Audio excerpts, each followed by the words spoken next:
Good afternoon, everyone. We're going to get started because we have a lot of items that we'll like to discuss. We already provided you with some questions, and we want to have enough time to get your input. So thank you for being here, for attending this roundtable. The before and after study, the goal of these activities is to develop a methodology that will provide us with a tool to evaluate the effectiveness of safety improvements and be consistent on the methodology for regional efforts towards Vision Zero. This is one of the action items identified in a regional action plan. So this is part of the progress and the activities that we're implementing to put in action our Vision Zero action plan for our region. So the meeting objectives today are basically just discuss best practices and for before and after studies. Some of you may already have experience with before and after studies, potentially not related specifically to safety, but a lot of those steps can be applicable for this purpose. And we would like to also identify some common challenges and solutions.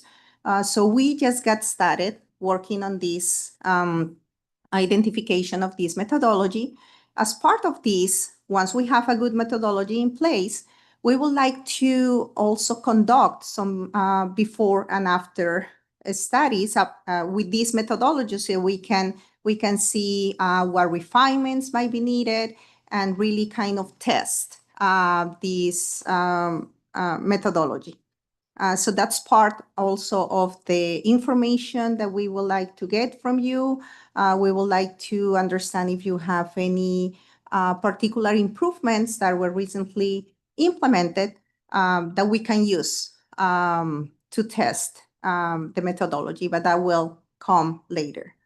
With that, we will have Ryan giving us some good background on details on these activities and just guide us with the discussion. Ryan, thank you. I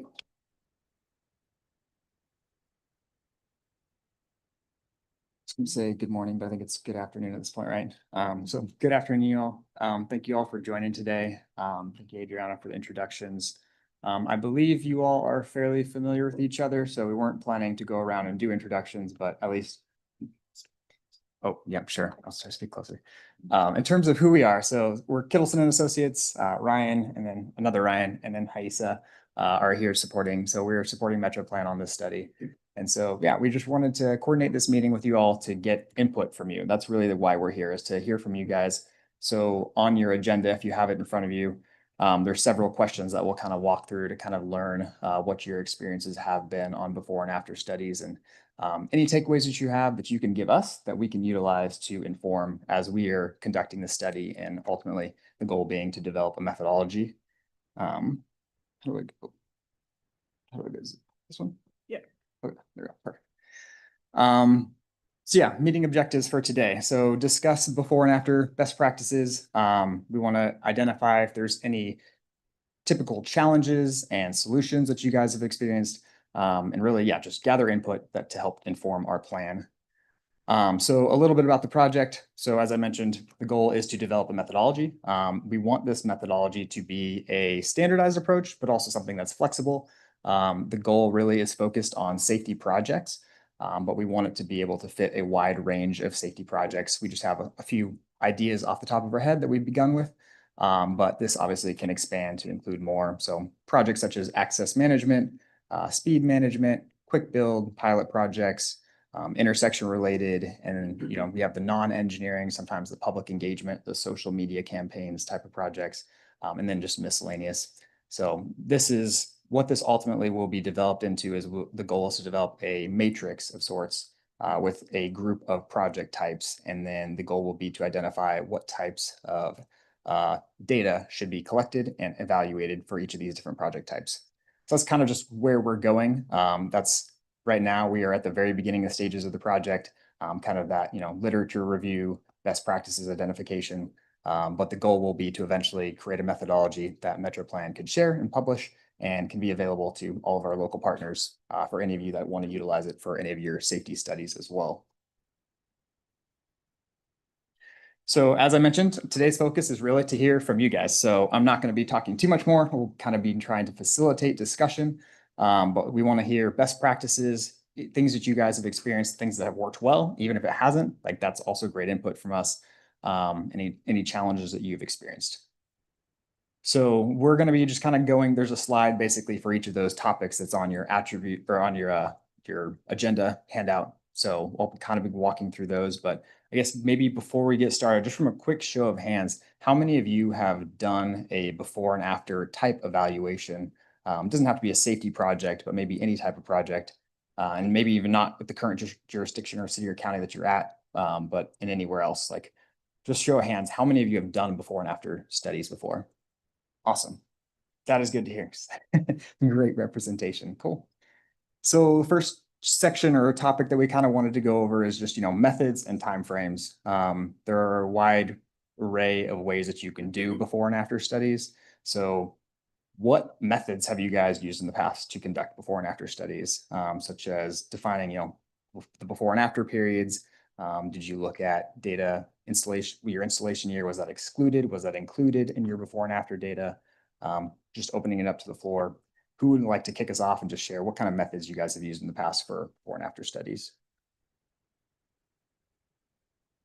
Well, you get like a traffic management, you get a call, Mhm. we do a speed and volume study, Mhm. implement the treatment, and then within 6 months, we would study it again to see if it's better. Mhm.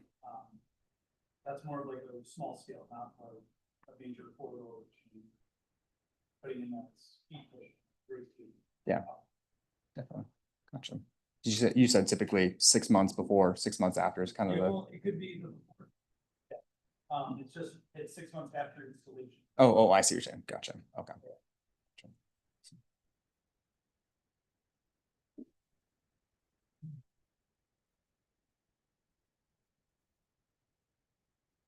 Yeah.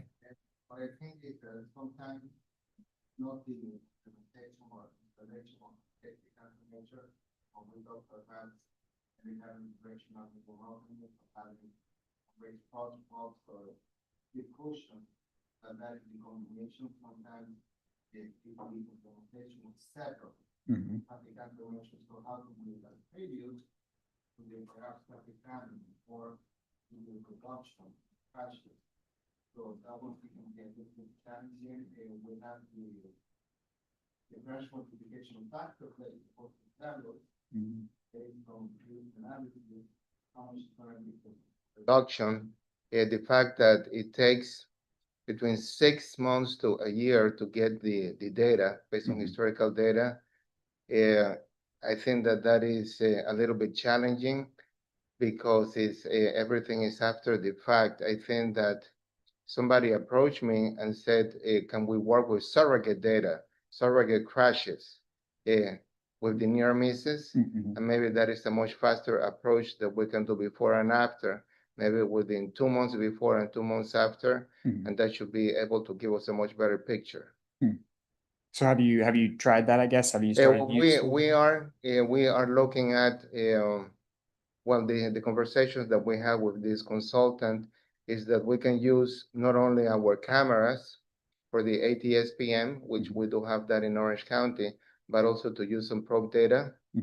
So having that data, and this is more type of AI, but the idea is that, and we're gonna do a pilot project in Orange County for a corridor within a certain distance, but that is going to be from concept to concrete. For instance, we just finished our Vision Zero action plan, so we have identified 24 high injury corridors. The cut sheets identify, based on historical data from 2018 to 2022, the crashes. So we have the heat maps. So based on that, the idea was for us to do kind of a roadway safety audit, but looking in retrospect, that takes too long.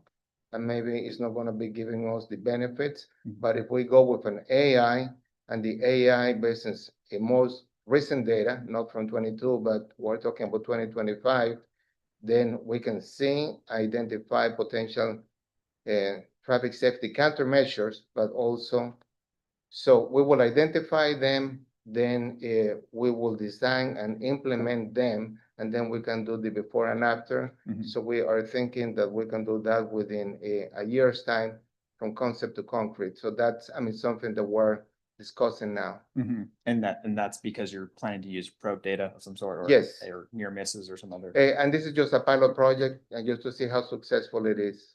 Okay. Sure. I guess have others in the group tried to use other metrics? You know, crash data is, usually the most common.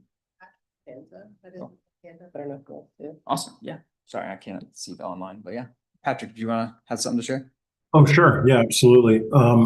For our crosswalk evaluations, as far as evaluation methodology, we do staged crossings to emulate the natural interactions between crosswalk users and drivers. We do that on a regular interval. It's pretty much every other month. Mhm. And the typical approach we'll have is doing that data collection for a minimum of a year before we make any recommendations for improvements. And then it's typical that we will report either at the 6-month or the annual level to then report on any changes in the driver yield rate there. So that's our typical sort of approach. Gotcha. So it sounds like you're kind of that before period is identifying where your issues are also. Is that correct? Is Yeah. not necessarily Yeah, we're set kind of places where you're going to do the project. together. Okay. Yeah, try. I like the idea of the near miss stuff, it could be pricey though and add costs if the equipment's not there, but we did that pilot project that we did 15 intersections and we implemented just some like phasing changes. And could the next month, just based on the near misses, see the change in the number of near misses and maybe the heat map area where they were, if you're changing like flashing yellow arrow hours or protected permissive, stuff like that. So we saw some of that. The problem going too short of a distance, if you're just using crash data, is, the crashes aren't available for 60 days, right? So that's kind of an issue. Yeah. So, Yeah. Where we had a model that we developed using Paramex as a microsimulation model. And we took some traffic data and speed information, stuff like that before. Then we did a bunch of what if scenarios using the model. Then we implemented one of them. And then measure again the same things and compared it. It seemed to work pretty well because we picked the best out of the what if scenarios. And it worked. Okay.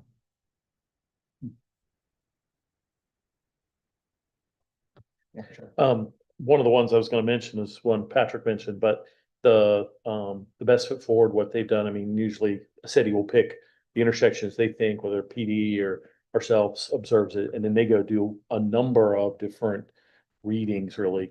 The good thing about that is if we implement something, they're out there again in a month or 2 months, and then you immediately see your results on their kind of stuff. Which I think has been pretty effective, pretty nice, because since they were doing it and we had background data, then it came back pretty quick that we knew that, oh, we got a 35% yield rate increase or whatever. Or it only changed like 2% or something. You're like, okay, that didn't work. So that's been really good at some of the stuff we've done. And that's one of the reasons I like the Best Foot Forward program, because they do that. And then for us, we can just implement it, and we're just kind of piggybacking on the data they're giving us. So we can go in and implement it in different places. I don't have to go pay for another study or anything. It's pretty nice.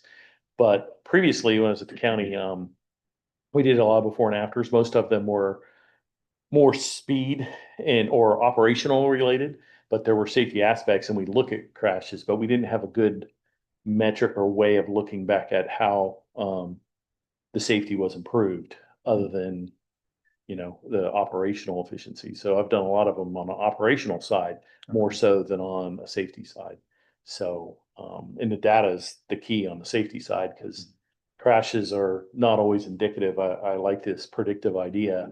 And we've done some of those when I was at the county, like whether sheriff's office or somebody else came and told us, hey, we have these 3 intersections. It looks like there's a lot of people running it, or CTST has brought them forward. So then we do a study and then try to implement it, but we didn't have a good methodology for the after necessarily. So I'm looking forward to hearing more what other folks might have done.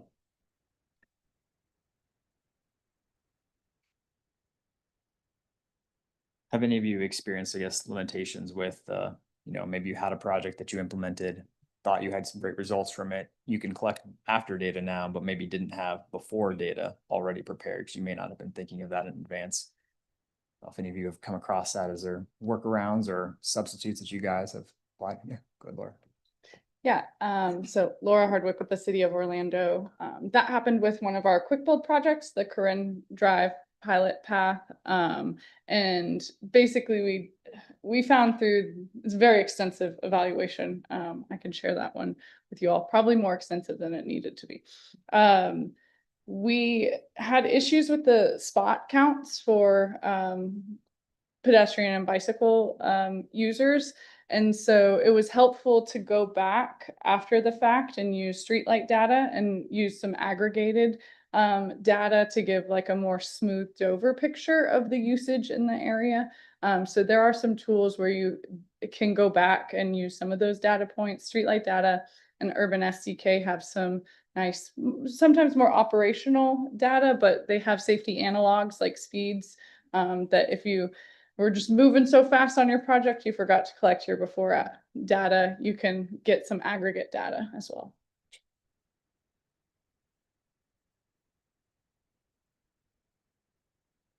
Yeah. Obviously, you can't collect before data. Mhm.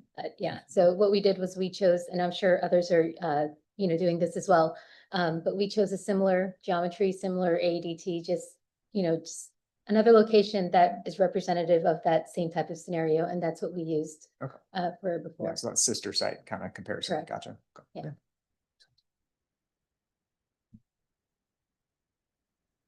To go off of what Laura was saying, I just would say we want to be careful on some of that data, like for urban.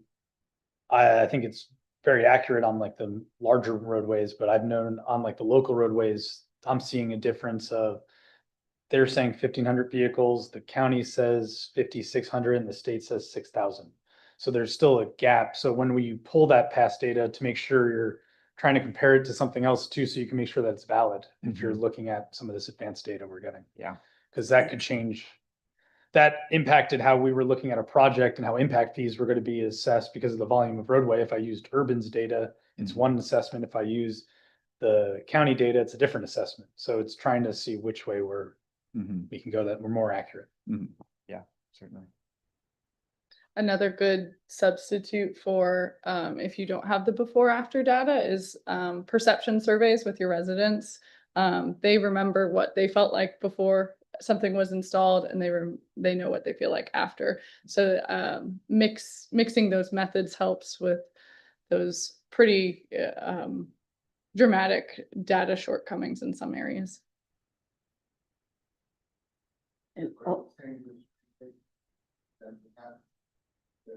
Modes of transportation that we're not collecting data.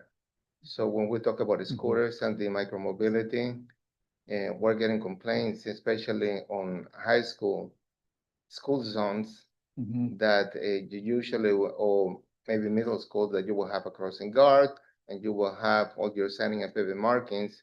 But when you are in a scooter, the crossing guard is just trying to leave this sign, and these people already cross. So there are very high speeds. If there is a crash, there is no collection of this data. So maybe you will not even be able to have before and after data in those modes of transportation.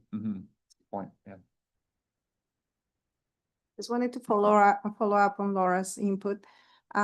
Those perception surveys, how do you conduct them? Is that going out to the community or just online options? The survey was hosted online, but we did some in-person outreach with it. For Corinne, we went to the Audubon Park Garden District, weekly farmers market and passed out, postcards that were also mailed to the direct property owners, that directed them to the website. And we got a lot of responses on that one. We had over 600 responses. Some other projects, you don't get that kind of response. Thank you. Just quickly, I wanted to share a couple of the comments we've been receiving from our online attendees. So Lorene shared that when trying to determine if they've reached the target speed, they did before construction, then 1 month after construction, then 6 months, and then at a year to see if the reduced speed was maintained. To clarify, they took spot speeds before construction and then several times after. Patrick said that was a great point, and that while they issue official reports on an annual basis, the field data collection and updated driver yield rate at crosswalks are available immediately after the field work. Let's see, Lorene noted that after the fact, they explored using Streetlight for speed data. And then Lori Cox from Osceola County noted that Osceola typically looks for 3 to 5 year before and after periods and excludes the construction time frame. Well, Good job. The only other thing, so Jacques Coulon with the City of Orlando, is for some of our projects, they're in areas that have a lot of change happening, whether it's downtown or other corridors. So we do, I don't know if it's a benefit or not, but with those projects, we require traffic impact analysis. While it doesn't cover every aspect of what we'd want to see in terms of some of the before data, it is another point that we can, kind of what Lenny was saying, we can compare, okay, what were the volumes we saw there, turning movements, all of that, versus what we saw maybe in Urban SDK or some other data sources.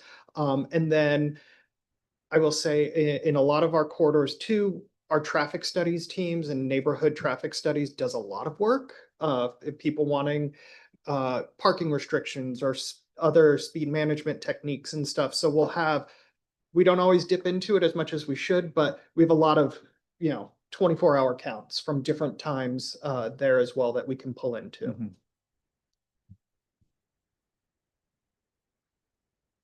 I guess just following up on the before and after, do you guys have recommendations or experiences of what you've seen? And this probably depends on the metric that you're evaluating, but how much you typically see as being valuable or necessary in terms of years or timeline before, in terms of amount of before data and amount of after data to compare. And have you seen limitations with the less data that you use, or I guess vice versa? Or maybe just how much do you typically try to have in terms of available before data and after data to really trust the results of the study that you're doing?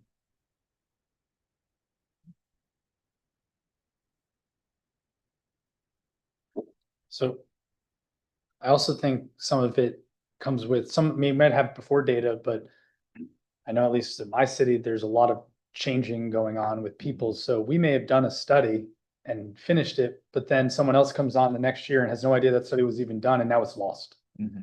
So trying to have that depository, and there might be things that I'm looking at that Kelly might want to also look at, and we're not really talking to each other. So maybe it's also having something where when we finish these studies, to maybe host it somewhere. So here's a repository of all before and after studies of these types of treatments or this, see how it affects. Because I know with NACTO and with, a lot of the traffic calming items, they may say this could give a range of 1 to 2 miles an hour lower.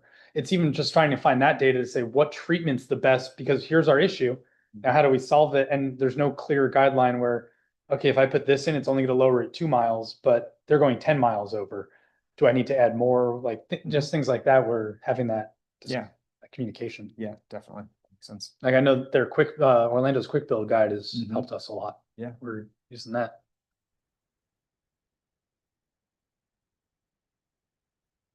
Any other thoughts on before and after data quantity?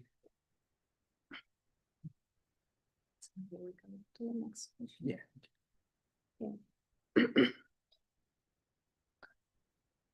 Yes, just wanted to add that that's one of the goals of this activity, is to have that not only consistent methodology for the region, but also a data set. Because one of the ideas that we can implement is just to have you all share the outcomes of those studies, so we can have a database that we can all have access, and maybe have a good reference to other projects that maybe that have been implemented in a context or an area that's similar to the one that you are studying, and it will help you also get some ideas on what type of data, what type of resources there are available for you to conduct the study. So that's the one of the main goals of this. I will jump in and note that Lorraine's also very interested in that, so it's one of the goals, and I'm gonna encourage those of you that are online, please feel free to unmute Yeah, and speak as well. yes, we do want to hear you guys. Yeah, because we're literally going through like, oh, we want to do this. Where else in the state is it? And then we're scouring Google Earth to find where this was done, and then seeing if we can find any data on it. So Mhm. Yeah. I would love a repository. All right, well, maybe we'll jump to the next set of questions or slide. And this is really kind of just getting at tools, whether there are software approaches, things that you have used kind of to conduct these analyses in the past. Are there recommendations or things that you've had experience with and seen successes, or maybe some tools that you found didn't really work?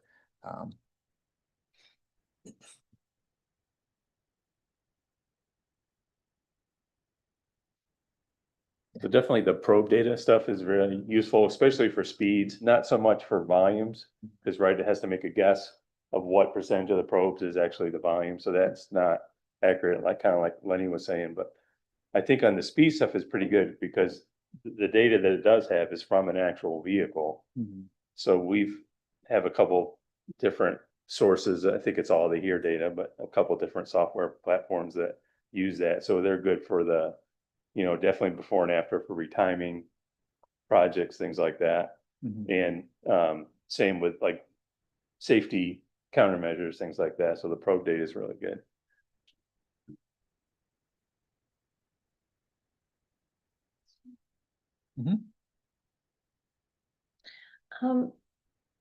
The result of this effort that you're doing now is the goal to create the different repositories of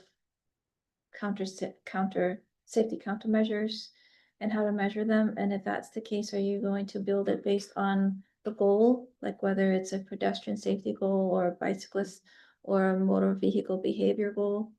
Are you gonna sort of separate it out that way? Because I feel like what we measure, how we measure, when we measure really depends on the safety measure itself. Yeah. Because Yeah. crashes would be for vehicles. Pedestrian counts, bicycle counts will be for sidewalk improvements. Did you want to?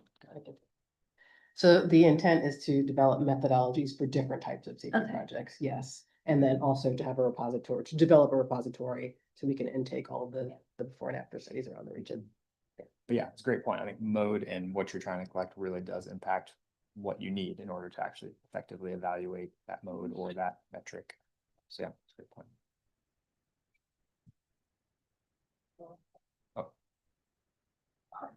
I just wanted to know, when was the thought of, for some of these before or after studies, maybe having like a level of effort on the study, like it may be the same type of study, but it's a small treatment versus a major treatment, and maybe you only need a couple hours as opposed to a week or something like that. Like, I didn't know if there was going to be scaled versions for those templates.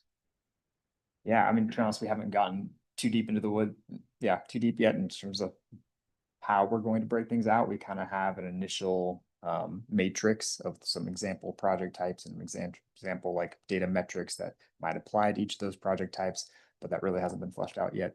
I do think that, yeah, that would certainly be helpful. I think, yeah, that's something that we were talking about as we were kicking this off, is like, you know, if we develop a methodology that costs, you know, like $100,000 to do a before and after studies, like how many of those are we actually going to be able to do? So like, that's not useful. But that may be, I mean, something larger may be needed depending on the scale of the project. If it's like, a statewide systemic implementation across many highways, like maybe it's a larger effort, but yeah, having something that's small can be at least scalable, I guess, in terms of the data. I think that can come with limitations, maybe in terms of the quality of the comparison. If it's, I guess, kind of getting into this last bullet point on this slide is, using whether control sites or comparison groups, are you just doing a simple before and after study and just looking at this one isolated location? And sometimes, maybe you're doing a project at this location because it already has a high experience of a certain crash type. And so you're going to see probably a reduction in that crash type. And can that information be applied to other locations? Maybe, maybe not. That might be biased just because that location already had a higher experience of those crash types. So yeah, I think that's definitely an important thing to think about as we're trying to think through this methodology, but we'll probably have to get back to you on that in terms of how to do that, because we want it to be effective, but yeah, good question though. So on the topic of goals and repository, that's how the Quick Build Guide is for the city of Orlando is structured. Each project determines which goal, and it can have more than goals. So there's 4: improve safety, invite public use, expand multimodal options. Did I say safety? Shocked.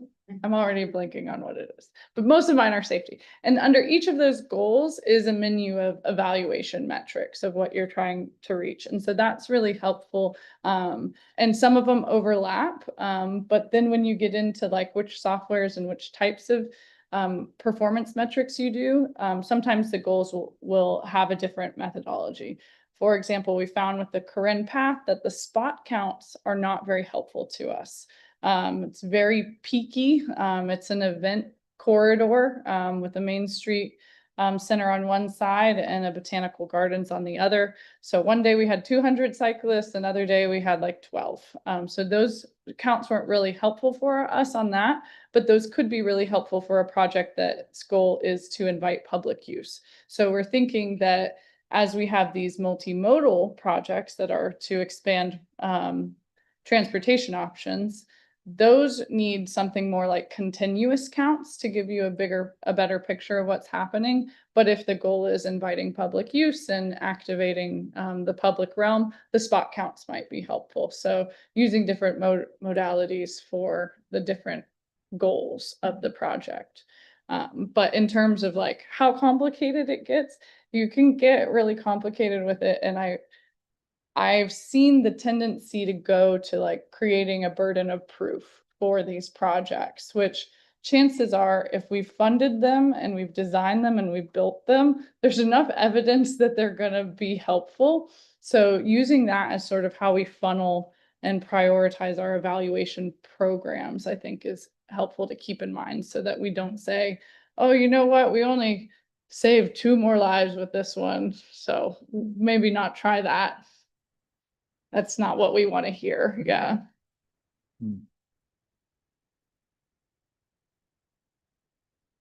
Yeah, go ahead, Joe.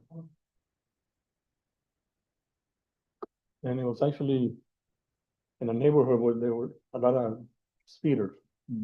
So they wanted to put speed bumps. Well, they measured the average speed before and then after, and actually they found that after had a higher speed. Because people were running to get to the bump, then go over and then running again. So the average for the whole corridor was actually higher in the after than in the before. So what do you do then? Remove the speed bumps? Yeah. Huh? Yeah, but the distance between them can definitely make a difference. Traffic calming, if it's not effective after what, 6 months? It says to remove it. I'm using it to write our code.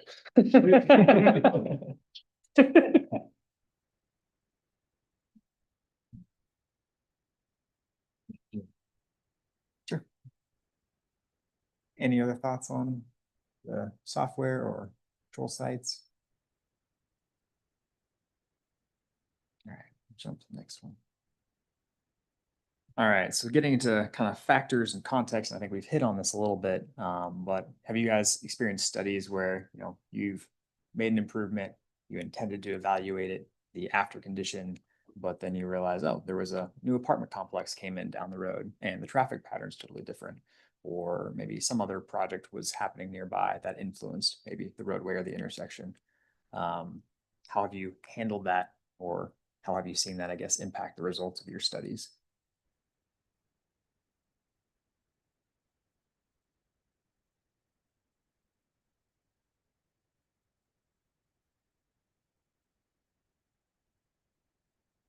Or maybe a similar in the same vein of questioning, just maybe you implemented multiple safety improvements.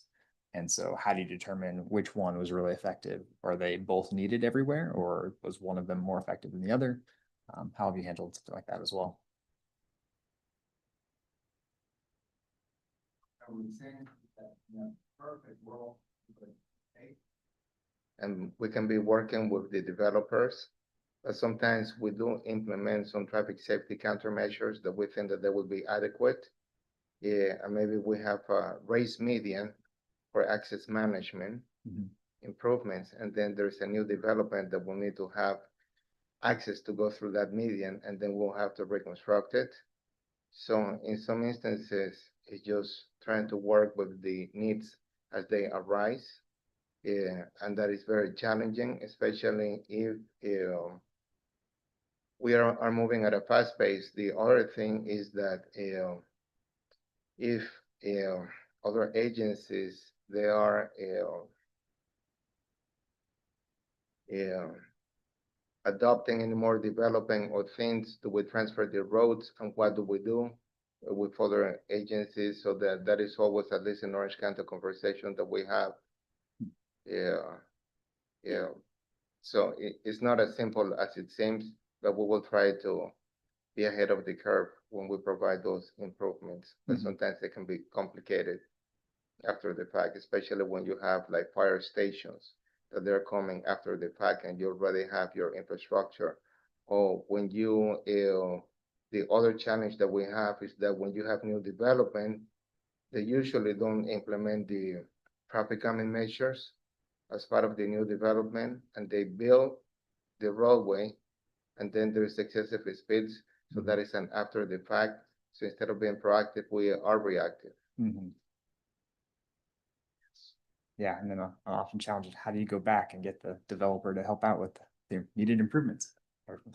So to add to what Umberto was mentioning, same thing with oh, thanks, you gave us all the roads in the neighborhood and now we have to figure out how to handle. So we're looking, I think there's some easy areas where we are when you look at a development, we know there are gonna be issues, whether it's near a school, certain core roads within some communities, but we definitely don't always know. That said, for some of our traffic calming efforts and some of our projects, so on Dowden, for example, we're doing a lot of work on the existing portion of Dowden to help slow down speeds, make it safer for cyclists. Well, Dowden's being extended, we're requiring them to change the cross section. We know the current cross section doesn't work. We're spending a lot of time and effort to make it fit better, the context and everything. Let's just permanently change it further down the road. So literally, not just figuratively. So there's some of that. And there's opportunities with these new projects to continue the new developments, to continue the projects we're doing. And then also, if we know that there is an issue at an intersection on a corridor, that is part of the review of that new development. So yeah, it may change the patterns or speeds, but we know inherently what are good design elements and what might not be, so we can take that into account when we're reviewing those projects. But to be able to do that, we have to make sure internally we're having those discussions. Because if our engineering group is doing some great work and a great project, but our planning group doesn't know, it's not that helpful. Yeah, certainly. And when you're cross jurisdictional also, I mean, roads obviously cross cities, counties, and doing something on one side is probably needed on the other side. Just because you cross a border doesn't mean things necessarily change in terms of roadway context. Great point. Any other experiences on handling changes to the roadway and how you factor that in. Oh, yeah, go ahead. Oh, I was gonna skip to the, Yeah, go ahead. if the you want. multiple types of treatments. Yeah, go ahead. This comes up a lot for us. I feel like there's not necessarily a right answer on this, because in some projects, you can have different performance metrics for different treatments Mhm. that make up one project. So curb extensions and a pilot path. And other projects, they all have to work together. And so I think you could either phase it. We did try that on one of our best foot forward crosswalks as a resource management tactic of, okay, let's go in with the lowest cost first and see what our impact on the yield rate is. We're, I guess, like 2 years out from that, and we've got to add the RRFBs at this point. So in some ways, in trying to parse out the impact of each individual countermeasure, we prolonged the overall safety impact at that. So don't want to like sort of miss the goal of a project when you're trying to evaluate certain elements. But in some of it, you just have to look at it as a package deal. I think the OBT FDOT project is a good example. It's really hard to tease out all of those countermeasures at each location. So you just have to look at it as a whole.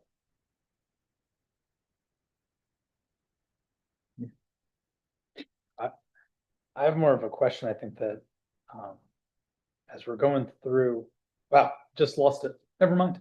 If it comes back to you, feel free to jump in. Yeah, go ahead. The signal that you guys did, the roundabout. So y'all designed a roundabout for us. It was originally studied years ago. Construction, we were thinking this year, it's probably gonna be next year. It's all dependent on the developer. What if the developer doesn't come in for 5 years and build it? Do we still use that data from now 10 years ago, or do we have to do a new study to then see if that roundabout's even viable anymore, because that issue may have resolved itself? At least for this situation. Yeah, that's a good question. So I just, Yeah. Well, do you have thoughts on that one? Yeah, I think it would be good 5 years down the road to confirm that the roundabout would still work, right? Changing conditions, Costco put in a gas station on the south side of their site, which might affect that intersection more now. At least that's how I go get gas there now. But yeah, you would want to confirm that that's still going to work. I don't know that you necessarily need to go back and do the signal versus roundabout comparison again. You could, but I don't think, kind of like Laura said before, you don't necessarily have to have the burden of proof for that. You've made decisions and you can move forward from there.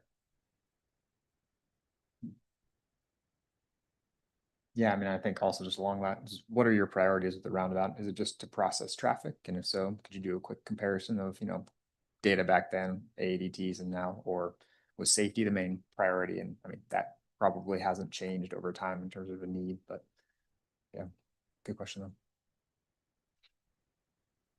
Yeah, good. Speaking of external factors, in the early 90s, we did the Edgewater Drive road dye at that time, what is called now Complete Streets. And one of the things that we didn't expect is we thought that the implementation was going to be great for everybody. And guess what? When we did the survey, the residents loved it. The merchants didn't, because it affected them financially. So just a word of caution that, whatever we do, I mean, we're always going to get yes, yeah or nays. You want to say, yeah, it's good or bad. So we have to deal with perception when we do those kind of safety improvements. The goals were great, reduce the speed, be more efficient, provide more options to the corridor. But in the end, you're not going to please everyone. So that's just something to consider in the methodology, that you have to account not only within agencies, but also within different customers, if you want to call it, when we do a road project like that, safety project like that. Yeah. I think that's a great segue into the next one, is just kind of, other measures that you factor in. So qualitative measures are, public perception, public feedback. What other measures have you guys used that are maybe atypical beyond just, the crash data? I know the probe data is a great example. Are there other ways that you have factored in? And I think Laura mentioned surveys. Other methods that you guys have factored in to evaluate the effectiveness of a project beyond just those typical data, maybe quantitative metrics?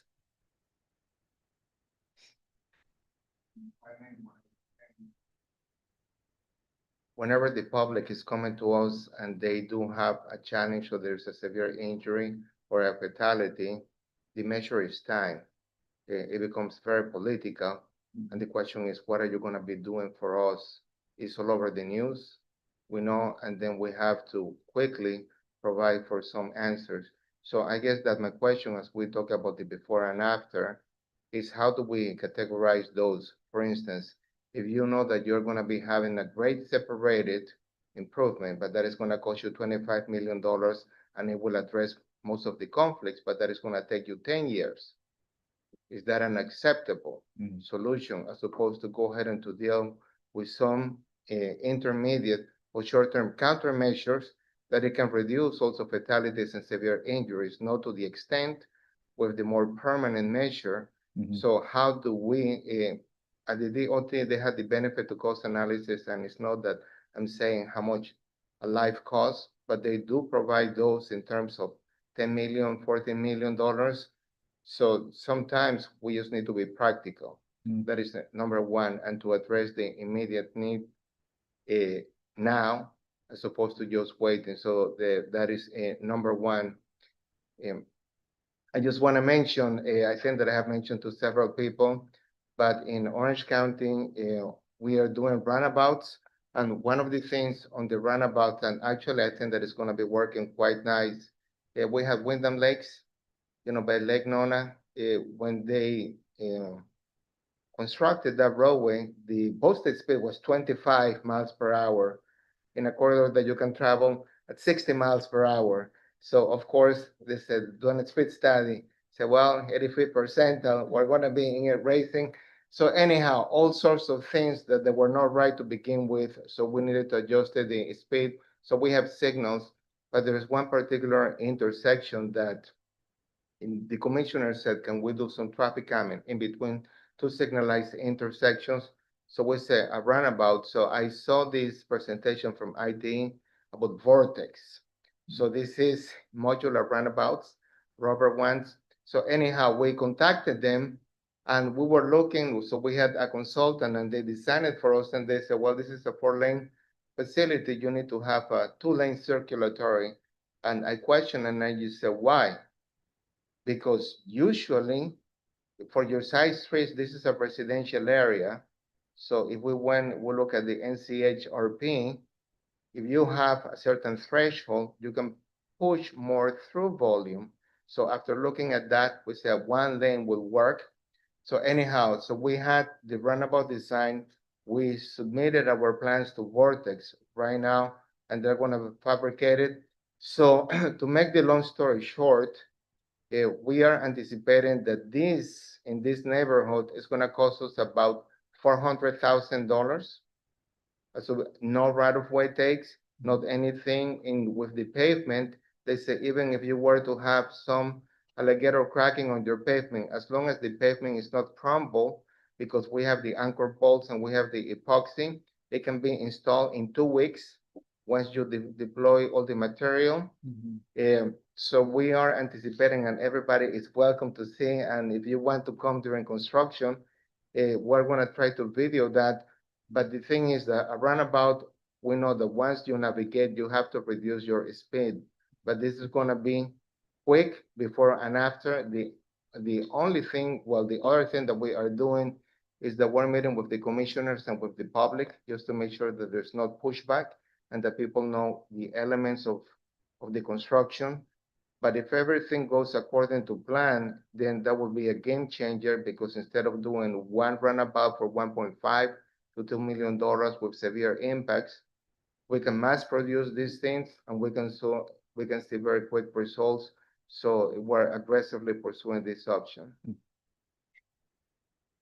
Great to hear. Great to hear. Thanks for sharing.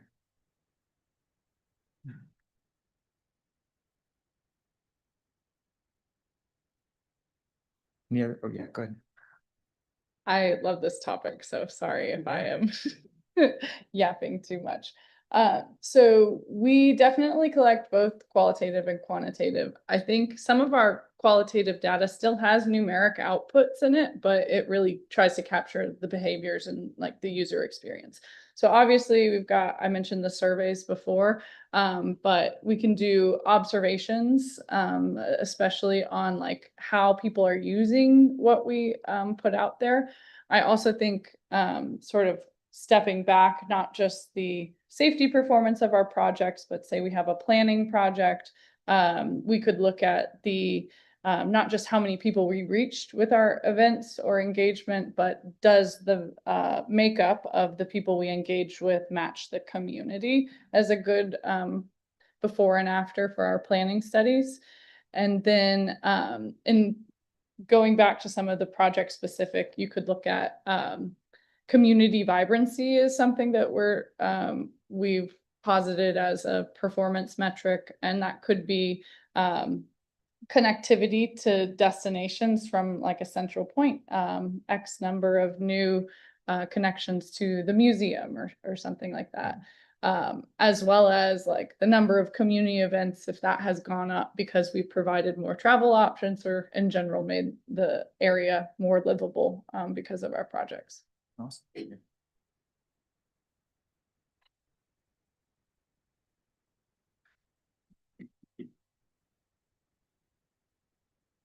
Well, maybe we can jump to the last one.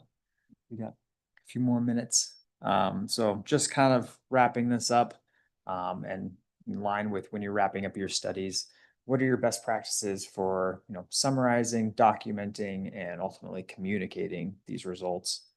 Ways that you found that are helpful to visualize and communicate to not only internally staff for being able to determine, are these projects effective? Should we do these in other places? But also out to the community as well.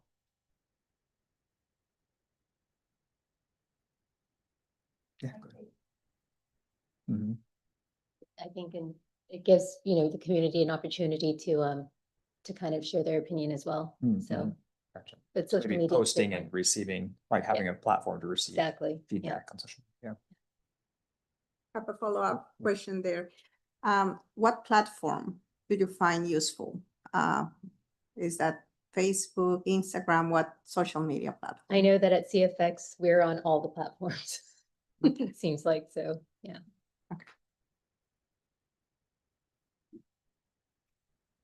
I know we've posted like some of the good results on Nextdoor, and then we'll mention it to commissioners, and they'll mention it in reports, and there's a couple newsletters the city sends out, and we'll put it on there too. So it's just some of the formats, but like we post things on multiple platforms to try to get it out there. Yeah. So redundancy is usually good.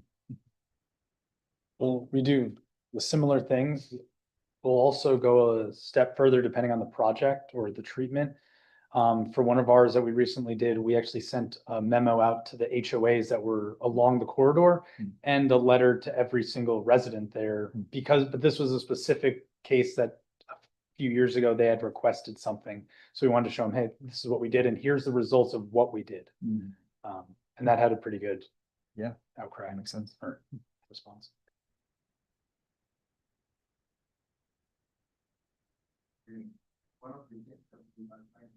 Just promote some of the results is that we fly the project and use the drones. And then, of course, Orange County, we have our Orange TV Center, and they did a fabulous job. So maybe that is also a way for people to be able to see it. Sometimes when you drive the corridor, people will not be able to appreciate everything as it is working, but having that aerial and having a before and after, certainly that can be striking. And similar things when you have your plans and then you can use a point to all the different improvements. I think that can be the other thing that we are doing is that we are using the cost of those improvements. I mean, sometimes things can be very expensive. So we use it as a way to tell them we're investing in your community. Yeah. And this is what we have done. And because sometimes a signal, I always ask, and they say, yes, a signal. And I say, how much do you think a signal is going by these days? And this was at the Mayor's Citizens Academy, and people started saying 50,000. I mean, I said a little bit more, and then 100, 200. I said, well, you will be surprised. Sometimes $750,000, and then the price is going up. So that was a very eye opener for people. So just being able to provide those cues and the investment, I think that can go a long ways. Yeah.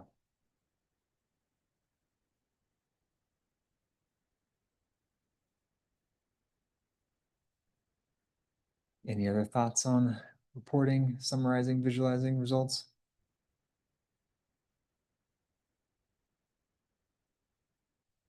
No? Yeah.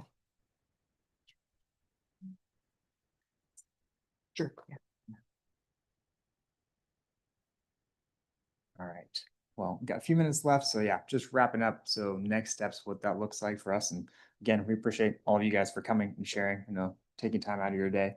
Hopefully it wasn't too inconvenient to get here and get you out of the office for a bit. But yeah, so our next steps will be, compiling these results. We'll put together some meeting notes of the notes that we've been taking. We'll summarize that. We'll send that out to all of you so you can see. And then, yeah, from there, we're going to be working on drafting that methodology. It's still to be determined what that methodology will look like. You guys brought up a lot of great points for us to consider. So we'll try to take that into account and incorporate as much as we can. And yeah, from there, the goal is to eventually, once we get that draft methodology, try to test that on a few different projects, see how it goes. Odds are it probably will need to be refined and shifted based on our experiences. And yeah, eventually we'll be sharing those recommendations and insights and that methodology with you all. And so hopefully you guys will be able to use it on your own projects if that's helpful. But yeah, so that's where we're going. I guess, yeah, do you have any closing thoughts? Or? The only closing thought I will say is, I think we have to have some internal discussion about what options we can offer for what that repository could look like. So we'll reach out with questions about what y'all would like to see, and then we can figure out where that overlaps. So we'll follow up on that too. Awesome. I had a question. Yeah. What's your timeline on the draft methodology? Yeah, so methodology, I think it's the next probably 2 to 3 months, like maybe January, I think is when we were thinking of wrapping that up. I don't have schedule off the top of my head, but I think around that time frame. So hopefully by early next year, we should have something that we could share with you guys. Awesome. Well, yeah, thank you all. Appreciate it. Thanks for making it out. Well, I don't know how you guys usually close, but Just one last item. If at any point you think of something, any other insights that may be helpful during the development of this methodology, please feel free to share that with either Lara or myself. We will welcome your insights. So that will be helpful. Just if you think of something else that can be useful, that's something we will appreciate. So thank you for participating.